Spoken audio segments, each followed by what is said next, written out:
just walked herself. We are live. Thank you for joining us today for episode 8 of the Survive and Thrive Challenge. I'm Laura Brandao, the president of AFR, and I would like to introduce everyone to our wonderful challengers this week. From Fairfax, Virginia, we have Jaime Harridath, broker and owner of Peace Home Lending. From Overland Park, Kansas, we have Kris-Ann Carduff. She's an account executive from Cardinal Financial Wholesale. And from Atlanta, Georgia, we have Eddy Perez. He is the president and CEO of Equity Prime Mortgage. For those of you that are joining us for the very first time, let me go over why we're here and what we're looking to do this evening. You know, a few weeks ago, all of our lives changed. All of us were put with quarantine and automatically going to work from home, and lots of changes came into our life. And so myself and my good friend Seppi, the CEO of Tego, decided to come together and look for a way for us as a community in the mortgage industry to share what we're experiencing.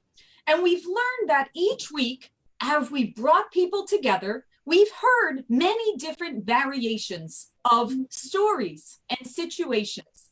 And so each week, we have 3 new challengers actually come together and share their stories as how this quarantine is affecting them professionally and personally. So we're going to jump right into this with Kris-Ann. First question I want to hear is, in the last few weeks, there has been a lot of change. How has this change affected you personally and professionally? Oh my, well, I will be one of those people to tell you that right off the bat, I lost my job because of COVID. I was at Deep Haven and I'd only been there 6 months. I just left 9 years comfort zone as an account executive at Quicken Loans. Loved that company, did nothing ill, just had my dream job all in my lap, and I'm ready to try this new non-QM thing. I thought, this will be interesting. And then I found out quickly how fickle the market is, right? And the liquidity of that dried pretty fast. So on March 19th, I saw myself facing, what am I going to do now? So I just basically did what my father taught me, which is you have about 15 minutes to pout, and then you got to make your job, your full-time job, finding your full-time job. So I just started contacting all the different people in the company, or in the different, companies of places I've worked before and people I know. And you, Laura, were one of them I reached out to. And in some cases, I wasn't even looking at my own opportunity, but as I talked to people and found some of the jobs that they had available weren't really for me, but I knew this person would be great for, and hey, what about this? And it kind of became, it was really helpful. It kept me focused. It kept me feeling productive. And I really liked it when I could help place somebody else. That really worked for me. So. Yeah, and that's a really point, Kris-Ann. I mean, I know a couple of things. So I want to start with, you're dealing with hearing this news, right? You're hearing pandemic, you're hearing shutdown, you're hearing they're canceling sports events, all of this. So in one regard, you've got this panic of, oh my goodness, what's happening in the world? And then secondly, you're, okay, now I just lost my job. So kind of tell us a little bit of, what was that like? What was the emotion that was going through? Because it wasn't just losing a job. It was also, there's a pandemic going on. Right. And it's so funny because looking, honestly, from probably middle of December until March 7th, I had been in every city that was considered the pandemic ground zero, right? I'd been in San Francisco, I had been in San Diego, I'd been in New Orleans, I'd been in Philadelphia, I had been in New Jersey, I had been on a cruise ship. Like, if you name it, if it had COVID, I was near it. So there was a part of me that was kind of like, oh my gosh, I hope I wash my hands enough through that whole thing, So And we have elderly parents around us. You know, I wanted to make sure, you know, so that was going on. And then anyone who knows me knows I live for March. I deal with the winter for March Madness, and I'm a KU Jayhawk fan. You know, we're one of those teams that always, this was our year. We were going to Atlanta. I had my flights booked, at a hotel down. All I needed was tickets to the game, and I was set. And you know, this was going to be the Chiefs won, and the KU was going to win, and this was 2020, right? And yeah, so I don't know what depressed me more, losing my job or losing my chance to go to the Final Four. I don't know. So I can always get another job. I don't know if I can get another final championship. So yeah, so I make a little light of it, but you know, sense of humor gets me through. So what was going on at that moment? Like, how were you feeling with, okay, all of this rushing at you at one time? Like, what was your emotional state at that point? You know, I honestly go into overdrive, right? And then even my husband's like, hey, can you just take a break? Like, you know, you went, I think I resigned from Quicken on a Friday, and I started on Deep Haven on a Monday. And so it's, you know, it was just, here we are. Why don't you just take a breather? The whole world has shut down. It's okay. And I don't know. I in retrospect, I wish I'd taken a little bit more time to just kind of sit still. But I felt like if I stopped and thought about it, I was gonna panic. So it was just easy for me to keep networking and talking to people and focusing on that. I did have, I think one of, you know, thing I did was worked on this blog that I've been wanting to do for a really long time. And I finally am gonna get that's done. All I have to do is hit send. I got to quit being a perfectionist and just hit send on it and have it be live. So listen, I've already told you this. You need to just do it. You need to do it. All right. Yep. All right. I know. So Jeremy, tell us, how did it affect you, Jeremy, professionally and personally?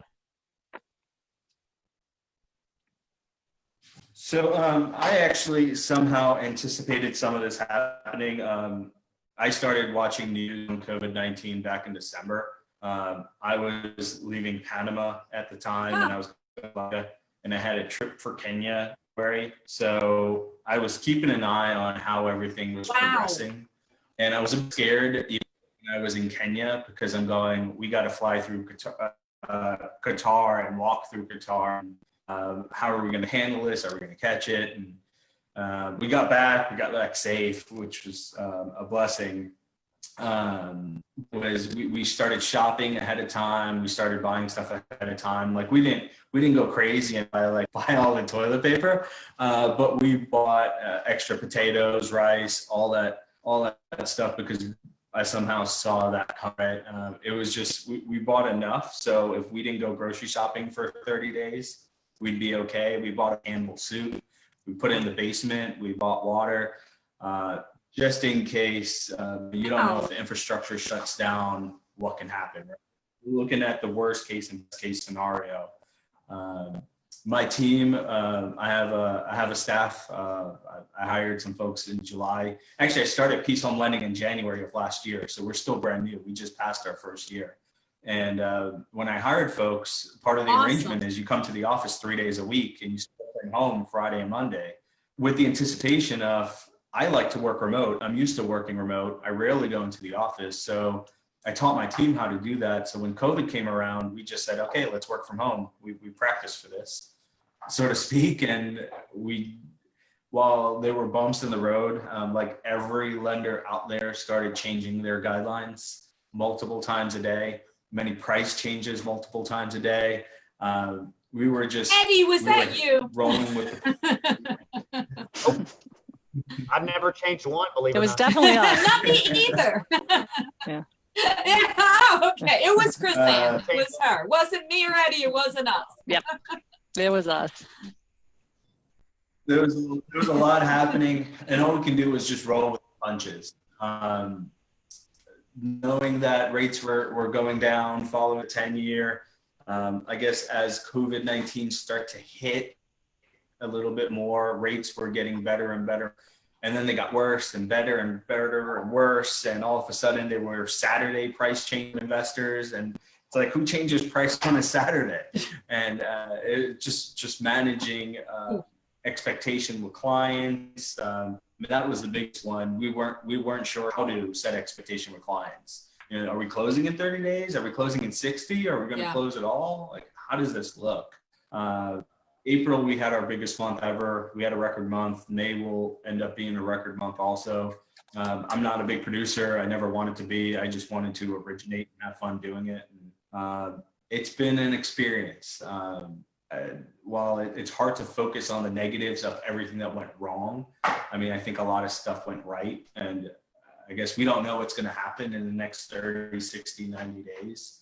I mean, there are talks of meat shortages and this and that. And I mean, you could turn on the news and find something different to follow with COVID. But with us, all we can do is just roll with the punches each day, keep trying to serve clients as best as we can, trying to set expectation on, I mean, a lot of the experts say that rates are going to be in the lowest points ever in the next 6 months. Clients who want to refinance now, why do you move forward now? And how do you set expectation on, is it going to be better in 6 months, or is it probably the best it's going to be? And that's the challenge that we have now, is just setting expectations, because we're supposed to be the know-it-alls. But I remember in the beginning of March, I was telling clients everything I learned over the last 9 years in business has gone out the window. Yes, the 10-year is at 0.5, 0.4, but rates are not reflecting accordingly. And while it should, it's not. And everything's changing around us, and nothing's normal. And we just have to roll with the punches. The rates are where they are. We can lock in, we can wait, we can float, we can wait 6 months. Let's figure out a solution and go from there. Right. So I want to go back to a couple of things. So one, you were in Panama. Sure. You start to feel there's something not right, right? So where did you first see that? Did you see that in your travels? Or did you wait until, like, did you just start paying attention here and taking it a little more serious, where a lot of us were kind of like, that's not going to affect us? I think I saw something regarding 500 infections and one person died, and that kind of caught my attention. And then I saw how it was spread, and it was just a moment in time before something like that moved quicker, right? Was I right or wrong? I don't know, but I forgot where I saw it. It was somewhere. I can't pinpoint where I heard that information, but when I saw it, it was, hey, we have a lot of travels coming up. Even since we came back from Kenya, I think the first week of February, we had other travels that we had to cancel as a result. And I guess when it happened in Panama, I figured it was going to spread. Eventually, it's going to go to other countries. And I was watching it daily. It was actually an obsession. I'd watch it every morning, every night. I'd go to independent news and Al Jazeera, and I wouldn't watch your mainstream news outlets, but I'd see, okay, what's Al Jazeera saying on the next country that spread? And I'm like, okay, well, if it goes here, then it's going to get serious. And all of a sudden it entered Europe, and it's like, okay, this is going to eventually hit the States. Let's get ready for it. Wow. That's great that you were ahead of that, and you were able to prepare your family to be, not in this frenzy that a lot of people went through. And in the middle of it, you're counseling your borrowers, you're working with your families to try to get them through the storm of the unknown, right? Okay, so far we have Kris-Ann that literally lost her job, right as the pandemic hits, the change in the marketplace, non-QM lender, done, right? So now Kris-Ann is, okay, now I need to figure out what's the next step in the middle of a pandemic. Then we have Jeremy that was traveling, that realized, wait a minute, something might not be right, and maybe I need to prepare while taking care of his brand new broker organization that he's only a year into it, trying to figure out, okay, what's the plan? How do we fully go remote and be able to service our clients? Okay, so now we're up to the next perspective. Next perspective, we have Eddy that's running an actual lending organization. He's a banker. So, and you're part of the MBA. So that's a whole nother perspective, because you're also getting, okay, what's happening at this level? How do we communicate with you, with everyone in the industry? I want to hear from your perspective. And funny you say that, because I had been, and kind of to Chris's point, I'd kind of been all over too. And I wound up going everywhere, New Orleans, California, Colorado. I was pretty much everywhere. I wasn't on a cruise ship, but I was definitely on a lot of airplanes. So, but what's wild is, I remember being in Irvine at the AIM conference and never left there more excited. And that was literally like March 5th or 6th. And then that Monday, I had come back to Atlanta, but then I was leaving that Sunday to the MBA Midwinter Conference. And I have to say, it couldn't have, for something to come, it couldn't have come at a better time, only because that conference is very small, but it's a lot of the people that are highly involved in the MBA, a lot of lenders, a lot of players are there. And when the 10-year hit 0.4 on March 9th, it literally changed even that small conference.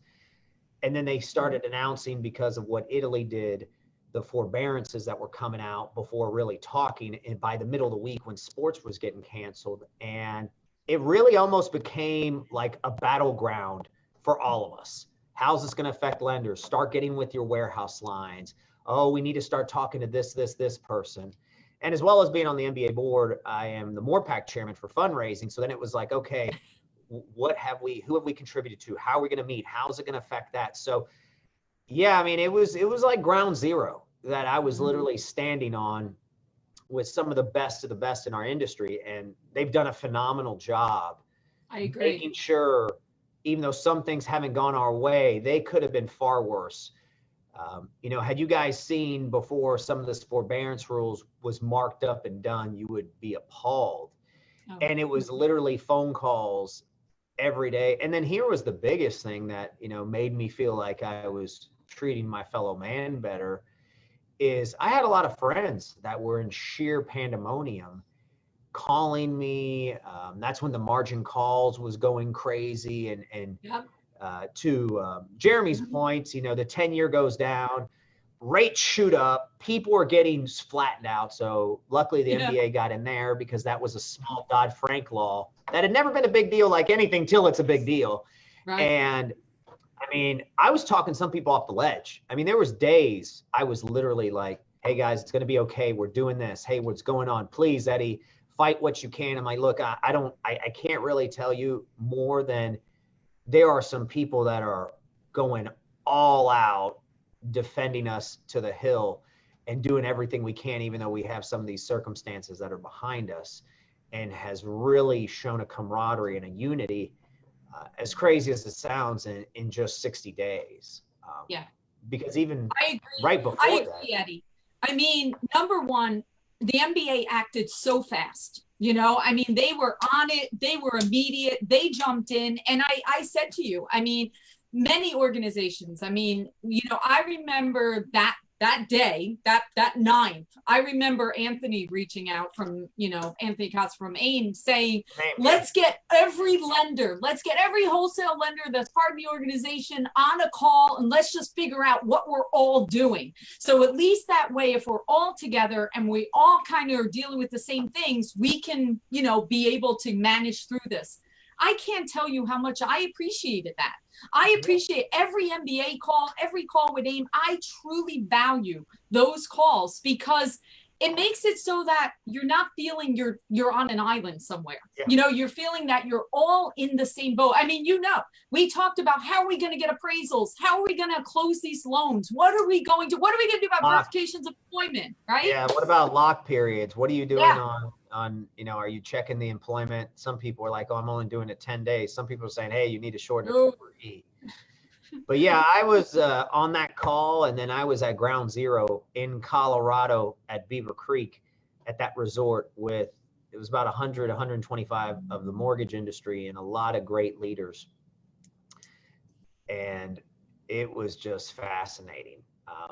Because right before that, some people had been banned for travel. Some people had already left and gotten there before the ban for travel. But then, yeah, we were there when the music stopped, and we all planned it together. How's this going to affect your business? Hey, and then obviously, to Jeremy's point, you saw all these pipelines just literally, it was shooting up by the day. Instant. And we're like, oh, dude. And, you know, from a business standpoint, you know, the one thing that's a little frustrating is we were prepared for growth. We still couldn't hire underwriters fast enough. We had no a one lot. could. Nope. Yep. And turn times have exploded. And then sometimes I think somebody used the best analogy, and a lot of us can relate to this. They're always saying, hey, winter turn time's going to get better. It feels like when you're in the car ride with your kids on a 6-hour drive, it's an hour in. When are we going to be there? And you know, passionately, I'm an originator. I was an originator. I started as a call center originator. I moved over to be a referral originator. I was a broker, then started my independent mortgage banker, then have grown it to be direct Fannie Freddie and Ginnie. And I'm very compassionate, and it frustrates me as a leader, because a part of me says, look, I swear we're taking action. We're not screwing around. We are offering. People are literally working. I've never seen people work harder. I got to be honest. Agree.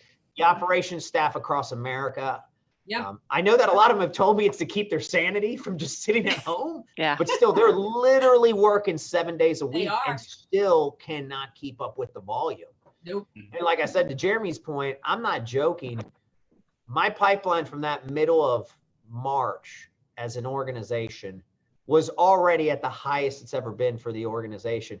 It's doubled since that point.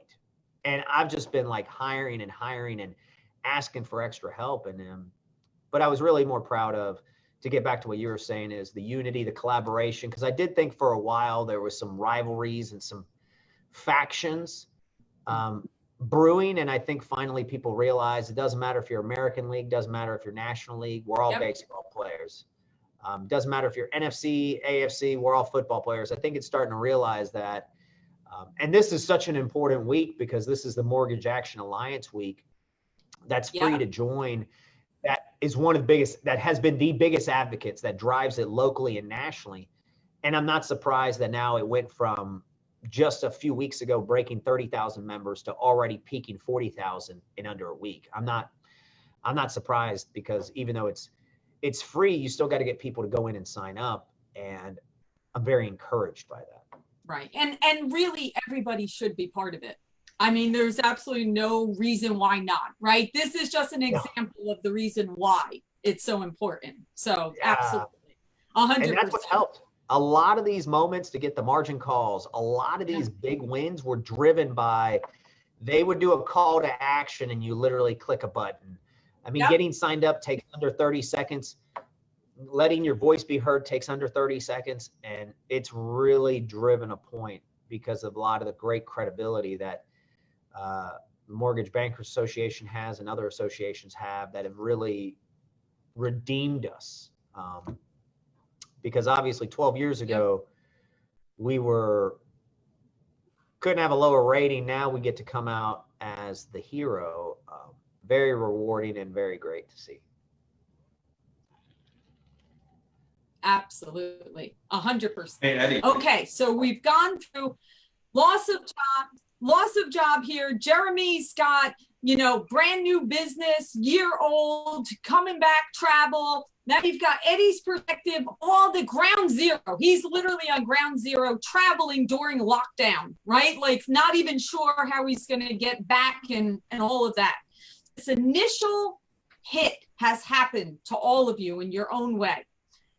So now take us through, after that initial shock, after that change, and you're okay, here we are. Kris, tell us, what happened a few weeks after? Did you adjust? What were a new normal? Did you go into, you mentioned the blog. How do we now get to the next stage of kind of new normal? this is what I'm going to do. I'm going to make a positive out of this situation. Take us through the next stage. Well, I'm going to say this, and then I'm going to try to practice what I preach, because intellectually, I know this is what I need to do, but I think I don't always follow through. So I'll just be really honest with that. But I have a little bit of some PTSD with the whole not having any control of my situation. And even though intellectually I didn't do anything wrong, I'm still valuable, you know, and have skill set that is marketable. And there's somebody that does kind of panic and thinks, you know, how can I control this and not let this happen again when there's nothing you can do about it? Like the real aha moment is, if there's nothing like shutting the entire world down to prove that there's only so much you can do and you can control, right? I mean, you just literally have to right now take it day by day and maybe even minute by minute, because all this stuff that I had on my plate and to-do lists and must get this done, all of that in literally 24 hours just didn't matter anymore, right? You know what I mean? Like there was nothing to do. The to-do list was for what? So and my friends and I used to kind of laugh about, man, if we could just get the world to stop for 10 days and get caught up, wouldn't it be great? And I had that literally happen. And in that 10 days, I still didn't get caught up. You know what I mean? I still stayed, I don't know, I might be kind of going in a circle here, but I guess staying super busy and focused was how I handled it. But looking back on it, I wish I would have just kind of taken a deep breath too, and just been present and maybe enjoy a little bit of time with my family, or, you know, done the Marie Kondo thing and clean out my house. I mean, that's all I could have probably done. Did I answer your question? I don't recall what you were asking. So what are you now doing that I rambled? So now where are you at this point? Oh, so now that's kind of how you transitioned. Where are you at? So where am I working, or what am I doing, like in that regard? Or no, what combination? Staying you know, focused? What do you? So I know you have a new role, and what are you doing personally too? Yep. Yeah. So I am definitely, I'm reading more. I have, you know, I've focused myself on that again, getting myself into a schedule that allows me to take a little bit of time in the morning to stay on top of that stuff, and not just all the news blogs and everything, but the actual, like this book that I really, really love, this Red Book of Selling, is just a good go-to book that kind of gets me pumped up again. And getting my, that's one of my favorites too, from years ago. Yeah, it's a good one. So simple. It's a, you know, it's a really good one, and it's easy to read, and it's easy to just, you know, take in bite size, and so I'm trying to just get back that excitement of, you know, being back in it and that kind of thing. So yeah, I'm gonna do it differently. Awesome. This time I'm gonna try to have a little bit of a work-life balance. So I know you'll accomplish it. I'm confident you will. Thank you. So Jeremy, how about you? You've got that initial, okay, you've loaded up on the Campbell's. You said you got the Campbell soup all loaded up. You're all stocked, you're ready to go, you're safe.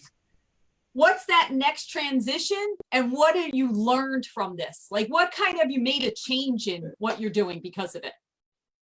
Sure. So we were using Calyx as our LOS system, just because when I started the brokerage, that was the easiest to get it set up with. But it wasn't really good at tracking loans. And in our office, we had a whiteboard.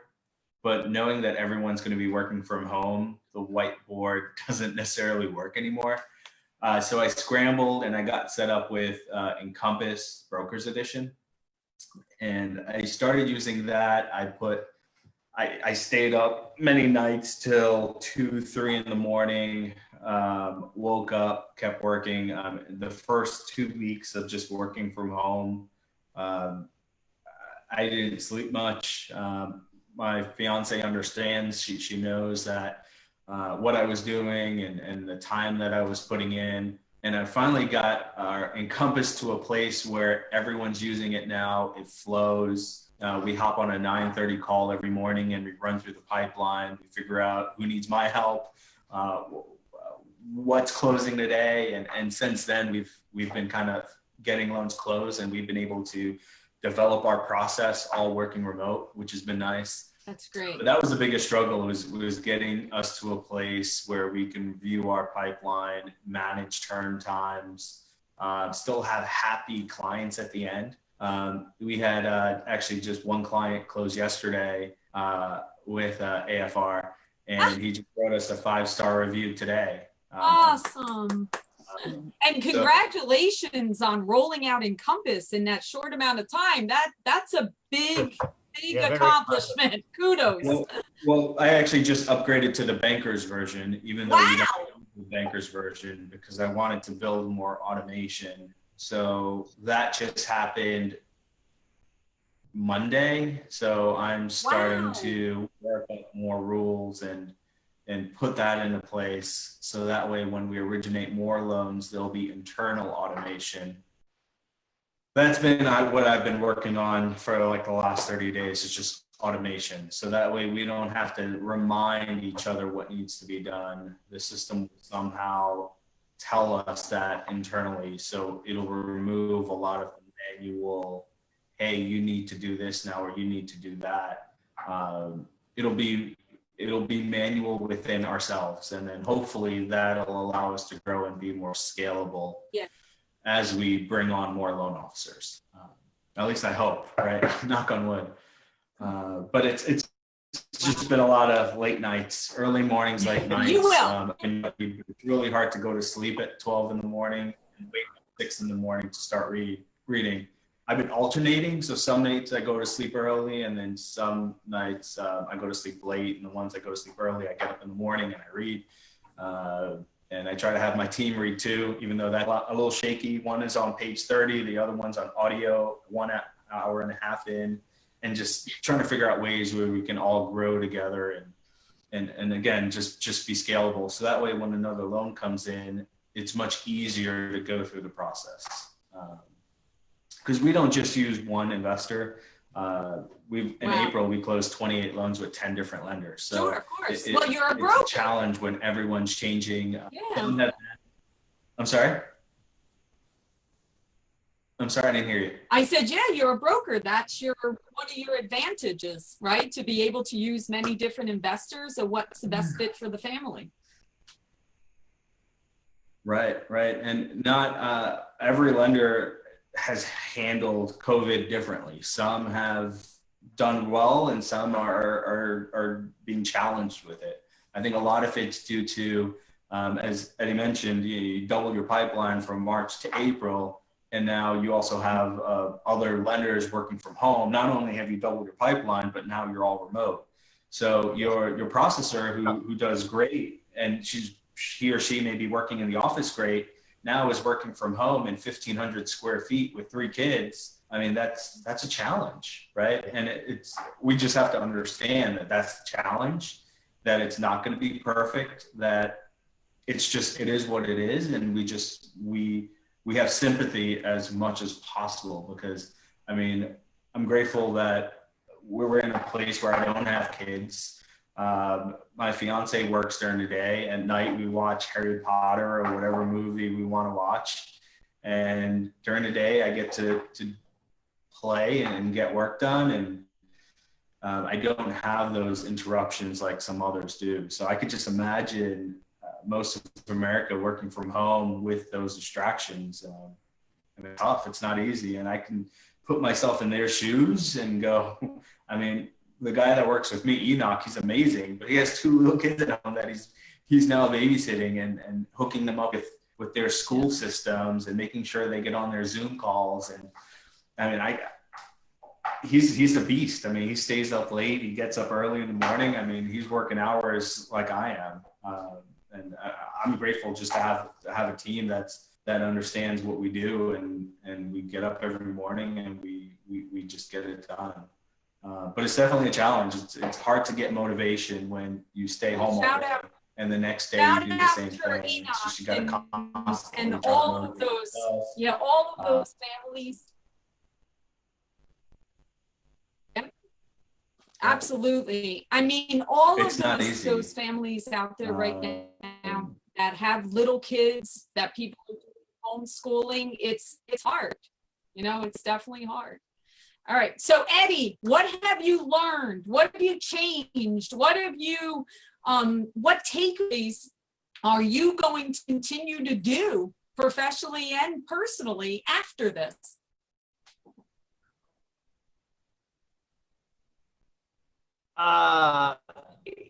You know, what's weird is my takeaway from this was having survived the '08 crash. This one was fast. I knew as a leader that you had to stay calm and get very focused, and really make sure that you're worried about who your clients are. And I've always believed, you know, in our case, our clients are employees, brokers, loan officers, vendors.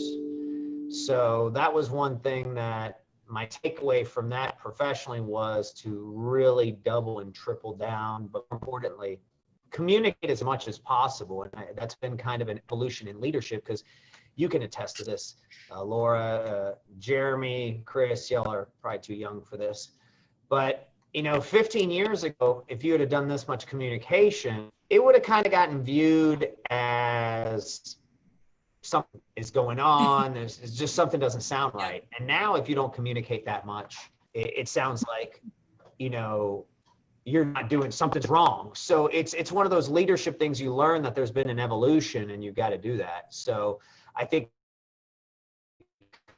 communication now is great. I think you can actually incorporate people nationwide, that whole thing. I think with Zoom pretty much overnight becoming a hit success, I think really now is a very formidable means of communication and very acceptable. So that's my takeaway. Personally, you know, I've learned that I need to be home in the sense of I need to be there more, and not just my body, spirit. You know, it doesn't always have to be hard charging about work. I shouldn't let times over the weekend get me, you know, bent out of shape, because then it's my family that's paying the price. And, you know, it was sad. One of my daughter one day was doing some little ranking of who the best were in the family that day. I can't lie, man, it was brutal to see, but I got ranked last, as she said, I'm on my phone too much. So personally, what I've learned is that when I'm home, I need to be there in spirit, not just in body.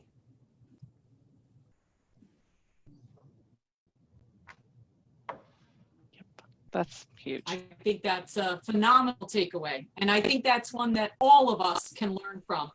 Absolutely. That's awesome.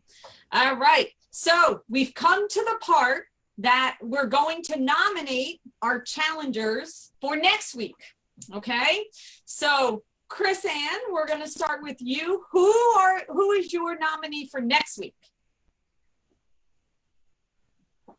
I would love to nominate Katie Sweeney, who is over at AIM. She is amazing human being, and her story is pretty unique too.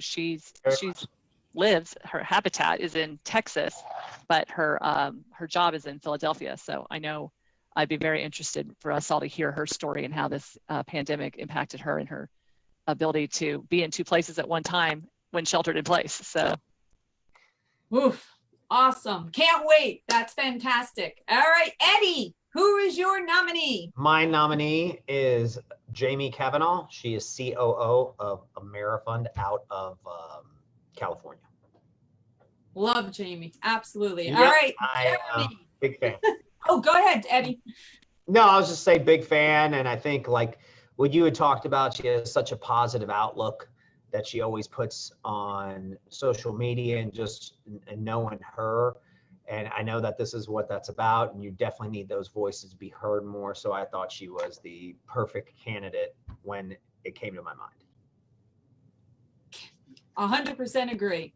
Jeremy. So I actually don't have my nominee's commitment yet. So I hope to have that by either later tonight or tomorrow morning. All right, so we're going to put a question mark. That's the mystery guest. We'll have a mystery guest that will be appearing next week. Can't wait. Absolutely. Well, you guys are awesome. Thank you so much for sharing your stories. This is so important. It's so important that, you know, a lot of times people think, wow, you know, that person looks like they had it all together. And then you hear the behind the scenes stories as far as the struggles and the fears and also the growth and the thriving after it. And you guys have all shared some wonderful stories and perspectives, and we truly appreciate it. So thank you so much for being on today. We truly appreciate it. We wish you be well, be safe, thrive, and we wish you all the best and success in the future. Take care, everybody.